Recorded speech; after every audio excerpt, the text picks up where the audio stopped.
File sharing is the practice of distributing or providing access to digital media, such as computer programs, multimedia, documents or electronic books. File sharing may be achieved in a number of ways. Common methods of storage, transmission and dispersion include manual sharing utilizing removable media, centralized servers on computer networks, World Wide Web-based hyperlinked documents, and the use of distributed peer-to-peer networking. Types: peer-to-peer file sharing. Peer-to-peer file sharing is based on the peer-to-peer application architecture. Shared files on the computers of other users or indexed on directory servers. P2P technology was used by popular services like Napster, Spotify, and Infinite. The most popular protocol for P2P sharing is BitTorrent. File sync and sharing services. Cloud-based file syncing and sharing services implement automated file transfers by updating files from a dedicated sharing directory on each user's networked devices. Files placed in this folder also are typically accessible through a website and mobile app, and can be easily shared with other users for viewing or collaboration. Such services have become popular via consumer-oriented file hosting services such as Dropbox and Google Drive. rsync is a more traditional program released in 1996 which synchronizes files on a direct machine-to-machine basis. Data synchronization in general can use other approaches to share files, such as distributed file systems, version control, or mirrors. History: files were first exchanged on removable media. Computers were able to access remote files using file system mounting, bulletin board systems, Usenet, and FTP servers. Internet relay chat and hotline enabled users to communicate remotely through chat and to exchange files. The MP3 encoding, which was standardized in 1991 and which substantially reduced the size of audio files, grew to widespread use in the late 1990s.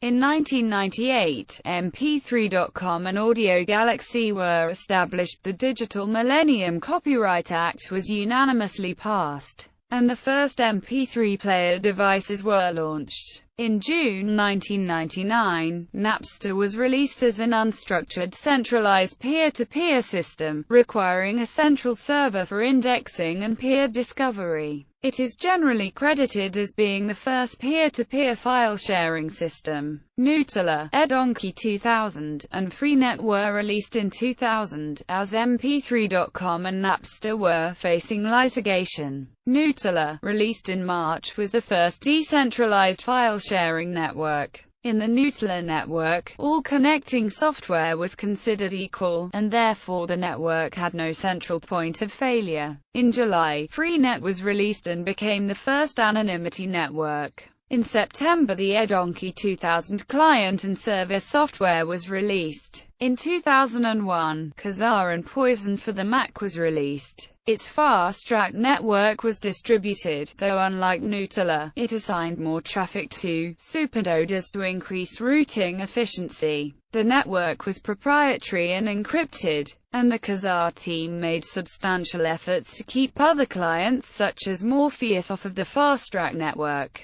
In July 2001, Napster was sued by several recording companies and lost in A&M Records, Inc. v. Napster, Inc. In the case of Napster, it has been ruled that an online service provider could not use the transitory network transmission safe harbor in the DMCA if they had control of the network with the server. Shortly after its loss in court, Napster was shut down to comply with a court order. This drove users to other P2P applications and file sharing continued its growth. The Audio Galaxy satellite client grew in popularity, and the LimeWire client and BitTorrent protocol were released. Until its decline in 2004, Kazaa was the most popular file-sharing program despite bundled malware and legal battles in the Netherlands, Australia, and the United States. In 2002, a Tokyo District Court ruling shut down FileRogue, and the Recording Industry Association of America filed a lawsuit that effectively shut down Audio Galaxy. From 2002 through 2003, a number of BitTorrent services were established, including Supernova.org, IsoHunt, Torrent Spy, and the Pirate Bay. In 2002, the RIAA was filing lawsuits against Kazaa users. As a result of such lawsuits, many universities added file-sharing regulations in their school administrative codes. With the shutdown of Edonkey in 2005, Emule became the dominant client of the Edonkey network. In 2006, police raids took down the Razorback 2 Edonkey server and temporarily took down the Pirate Bay. In 2009, the Pirate Bay trial ended in a guilty verdict for the primary founders of the tracker. The decision was appealed, leading to a second guilty verdict in November 2010. In October 2010, LimeWire was forced to shut down following a court order in Arista Records LLC v. Lion Group LLC, but the Nutella network remains active through open-source clients like FrostWire and GTK Nutella. Furthermore, multi-protocol file-sharing software such as MLDonkey and ShareAs are adapted in order to support all the major file-sharing protocols, so users no longer had to install and configure multiple file-sharing programs. On January 19, 2012, the United States Department of Justice shut down the popular domain of MegaUpload. The file-sharing site has claimed to have over 50 million people a day. Kim.com was arrested in New Zealand and is awaiting extradition. The case involving the downfall of the world's largest and most popular file-sharing site was not well received, with hacker group Anonymous bringing down several sites associated with the takedown. In the following days, other file-sharing sites began to cease services. FileSonic blocked public downloads on January 22, with FileServe following suit on January 23. Public opinion of file sharing. In 2004, there were an estimated 70 million people participating in online file sharing. According to a CBS News poll in 2009, 58% of Americans who follow the file-sharing issue considered it acceptable if a person owns the music CD and shares it with a limited number of friends and acquaintances, with 18 to 29-year-olds. This percentage reached as much as 70%. In his survey of file-sharing culture, Caraway noted that 74.4% of participants believed musicians should accept file sharing as a way to promote distribution and promotion. Economic impact. According to David Glenn, writing in the Chronicle of Higher Education, a majority of economic studies have concluded that file sharing hurts sales. A literature review by Professor Peter Tieschmuck found 22 independent studies on the effects of music file sharing. Of these 22 studies, 14, roughly two-thirds, conclude that unauthorized downloads have a negative or even highly negative impact on recorded music sales. 3 of the studies found no significant impact, while the remaining 5 found a positive impact. A study by economists Felix Oberholzer and Coleman Strumpf in 2004 concluded that music file sharing's effect on sales was statistically indistinguishable from zero. This research was disputed by other economists, most notably Stan Liebowitz, who said Oberholzer and Strumpf had made multiple assumptions about the music industry that are just not correct. In June 2010, Billboard reported that Oberholzer and Strumpf had changed their minds, now finding no more than 20% of the recent decline in sales is due to sharing. However, citing Nielsen SoundScan as their source, the co-authors maintained that illegal downloading had not deterred people from being original. In many creative industries, monetary incentives play a reduced role in motivating authors to remain creative. Data on the supply of new works are consistent with the argument that file sharing did not discourage authors and publishers. Since the advent of file sharing, the production of music, books, and movies has increased sharply. Glenn Peoples of Billboard disputed the underlying data, saying, SoundScane's number for new releases in any given year represents new commercial titles, not necessarily new creative works. The RIAA likewise responded that new releases and new creative works are two separate things.